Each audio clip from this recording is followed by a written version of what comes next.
Copa আমেরিকার প্রথম quarter ফাইনালে আগামীকাল সকাল 7টায় ইকুয়েডরের মুখোমুখি হবে বর্তমান চ্যাম্পিয়ন আর্জেন্টিনা।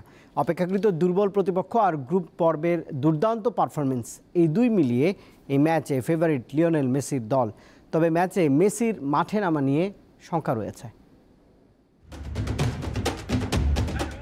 বয়স তার ৩৭ পেরিয়েছে কদিন আগে, কিন্তু পারফরমেন্সের ধারে এখনো একাই দলকে এনে দিতে পারেন শিরোপা। সেই লিওনেল মেসিকে নিয়ে এখন শঙ্কার মেঘ আর্জেন্টাইন শিবিরে, কারণ চিলির সঙ্গে ম্যাচে পাওয়া হ্যামস্ট্রিং চোট এখনো পুরোপুরি সেরে না ওঠায় ইকুয়েডরের বিপক্ষে তার খেলা অনিশ্চিত। অবশ্য ম্যাচের আগের দিন অনুশীলন করেছেন এলেমটেন।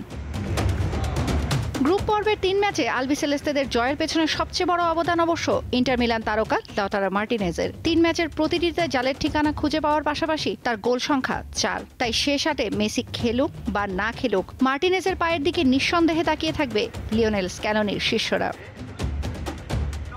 আর্জেন্টিনা যেখানে বিশ্ব র্যাঙ্কিংয়ের সেরা দল, ইকুয়েডরের অবস্থান সেখানে ৩০। মুখোমুখি দেখায়ও দু দলের মধ্যে যোজন ফারাক। ১৭ বারের দেখায় মাত্র ৩ বার জিততে পেরেছে ইকুয়েডর। শেষ আটে তাই বেশ চাপে থাকবে ফেলিক্স সানচেজের দল। তৌসিয়া ইসলাম, দীপ্ত স্পোর্টস।